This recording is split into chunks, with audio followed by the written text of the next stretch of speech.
मेरा प्रणाम। आज हम कक्षा 6 विषय हिंदी में पाठ नंबर 4 चांद से थोड़ी सी गप्पें, जो कि एक कविता है, इसे पढ़ेंगे। इस कविता में क्या है, जैसा कि आप अपनी किताब में देखेंगे कि 10-11 साल की एक लड़की है जो बाहर बैठकर रात के समय चांद से जो है बातें कर रही है। तो इस पाठ को आप समझे मेरे से। गोल है खूब मगर आप तिरछे नजर आते हैं जरा। ये किसको कहा जा रहा है? चांद को कहा जा रहा है कि आप तो गोल हैं। चांद की जो आकृति है वो वैसे क्या है, गोल है, लेकिन वे कैसे नजर आते हैं? तिरछे नजर आते हैं जरा। कई बार जो है चांद हमेशा एक जैसा नहीं रहता, कभी गोल है, कभी आधा गोल है, कभी जो है वह ऐसे सी वाली शेप में थोड़ा सा पतला दिखाई देता है। वे बार बार जो है अपना जो है मतलब ये जो चीज है वह उस चीज को बदलता रहता है। तो इसलिए वो बच्ची कह रही है कि आप तिरछे नजर आते हैं जरा। गोल होने के बाद भी, आपकी आकृति गोल होने के बाद भी आप कभी कभी तिरछे भी नजर आते हैं। आप पहने हुए हैं कुल आकाश तारों जड़ा। अब रात को जैसे चांद निकलता है तो उस समय आसमान में तारे भी होते हैं। तो वह लड़की कह रही है कि आपने पूरे आसमान को पहन रखा है, ऐसे लगता है कि आसमान जो है वह आपके कपड़ों के रूप में है। सिर्फ मुंह खोले हुए हैं अपना गोरा चिट्टा गोल मटोल।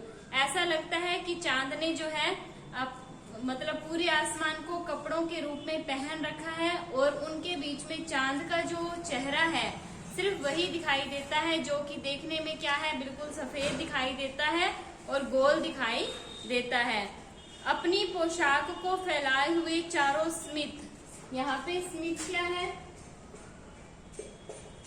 स्मित है दिशाएं, यानी कि आपने जो है अपनी पोशाक को, आसमान में आप जो है आपका सिर्फ चेहरा दिखाई देता है और बाकी ऐसे लगता है कि आपने पूरे आसमान को वस्त्र की तरह पहन रखा है। तो चारों दिशाओं में आपने जो है अपनी पोशाक को यानी कि आसमान को फैला रखा है।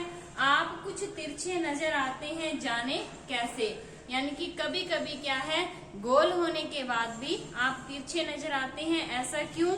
खूब है गोकी। गोकी का अर्थ है यद्यपि, हम बोलते हैं ना यद्यपि। तो कह रहे कि आप खूब है गोकी, यद्यपि आप ऐसा खूब है कि वह जीवा हमको बुद्धू ही नीरा समझा है। यानी कि माना कि आप गोल हैं, कभी कभी तिरछे नजर आते हैं, आप भी चांद के लिए बोल रहे हैं आप भी कमाल हैं, हमको क्या है बुद्धू ही नीरा समझा है। बुद्धू का अर्थ होता है मूर्ख। आपने मुझे मूर्ख ही समझा है, हम समझते ही नहीं जैसे कि आपको बीमारी है। कहते मैं जानती हूँ कि आपको कोई ना कोई बीमारी है और आप बता नहीं रहे, और आपको लगता है कि मैं नहीं समझती हूँ। आप घटते हैं तो घटते ही चले जाते हैं और बढ़ते हैं तो बस यानी कि बढ़ते ही चले जाते हैं। चांद जो है अपनी आकृति को बार बार बदलता है। पहले छोटा सा पतला सा होता है, फिर धीरे धीरे धीरे धीरे बढ़ता जाता है। पूर्णिमा के दिन, पूर्णिमा की रात को बहुत ज्यादा बड़ा हो जाता है और काफी प्रकाशमान हो जाता है। तो कह रहे हैं कि आप घटते हैं तो घटने पर आ जाते हैं, यानी कि आपकी आकृति कम हो जाती है, आप गायब ही हो जाते हैं। और जब बढ़ते हैं तब बढ़ने पर आ जाते हैं, तब आपकी आकृति एकदम से गोल होकर बड़ी हो जाती है। दम नहीं लेते जब तक बिल्कुल ही गोल ना हो जाएं, यानी कि आप जो हैं अपना प्रयास करना नहीं छोड़ते, दम नहीं लेते हो जब तक कि पूरे गोल ना हो जाओ, बिल्कुल गोल। यह मर्ज आपका अच्छा ही नहीं होने में आता है। मर्ज होती है बीमारी। मर्ज क्या है? एक उर्दू शब्द है जिसका अर्थ है बीमारी।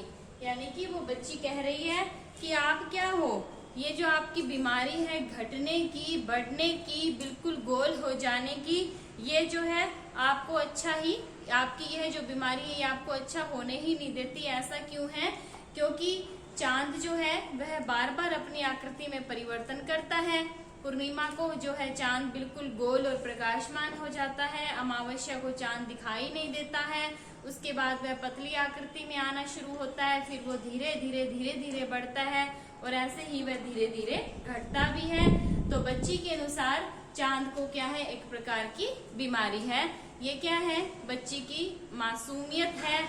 मतलब बच्चे जैसे मासूमियत से प्रश्न पूछते हैं या उनको अपने दिमाग के अनुसार जो भी लगता है वह इसी तरीके के सवालों को पूछते हैं, तो बच्ची जो है चांद को इसी तरीके के जो प्रश्न है वह पूछ रही है और बाहर बैठकर रात्रि काल में चांद से बातें कर रही है।